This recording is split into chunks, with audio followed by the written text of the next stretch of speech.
Have you ever imagined what happens in heaven? The Bible gives us glimpses of a fascinating reality, the divine council. Imagine a grand courtroom, but instead of judges, it's God presiding over a council of heavenly beings. This is the divine council, a concept woven throughout the Old Testament. This council isn't just a random gathering, it's where God interacts with spiritual beings, making decisions and carrying out his plans. It challenges the idea of God acting alone, showing us a God who works through others. Think of it like a king and his advisors. The king has ultimate authority, but he seeks counsel and delegates tasks to his trusted advisors.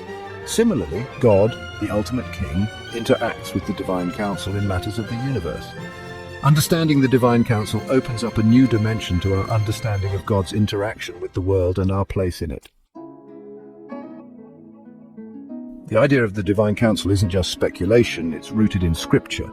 Numerous verses hint at this heavenly council. One example is in Genesis chapter 1, verse 26, where God says, "Let us make man in our image." Who is the US God is referring to? This suggests a plurality in the Godhead and hints at the presence of other beings involved in creation. Another compelling instance is found in Job chapter 1, verses 6 to 12, where the sons of God present themselves before the Lord.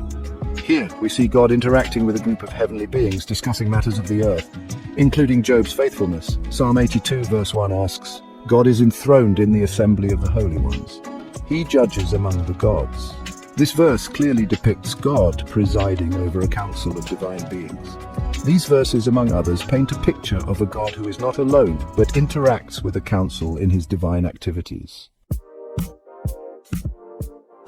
You might be thinking, this divine council sounds interesting, but why should I care?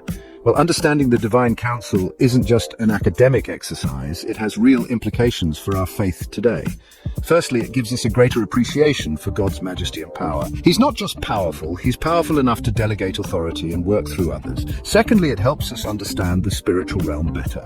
We realize there's a whole unseen world out there, with spiritual beings influencing events. Lastly, it reminds us that we are not alone in our struggles. God is working through his counsel, even when we can't see it, to accomplish his purposes. So while the divine counsel might seem like an ancient concept, it offers valuable insights into God, the spiritual world, and our place in it.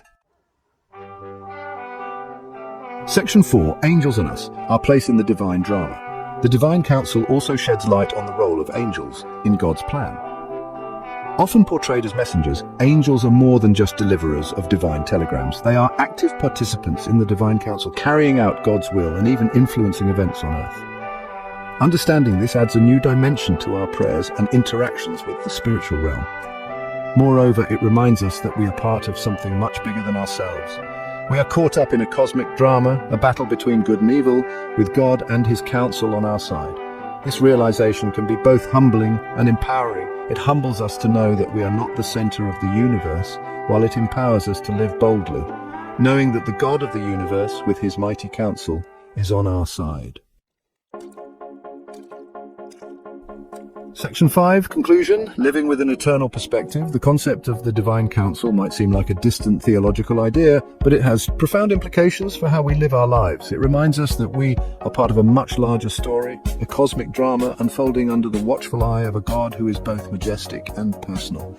As we understand the divine counsel, our perspective shifts. We begin to see the world not just through the lens of our limited understanding, but through the lens of eternity, recognizing the unseen forces at work and the God who orchestrates it all. This knowledge should inspire us to live with greater purpose, humility and confidence, knowing that we serve a God who is both intimately involved in our lives and reigns supreme over all creation.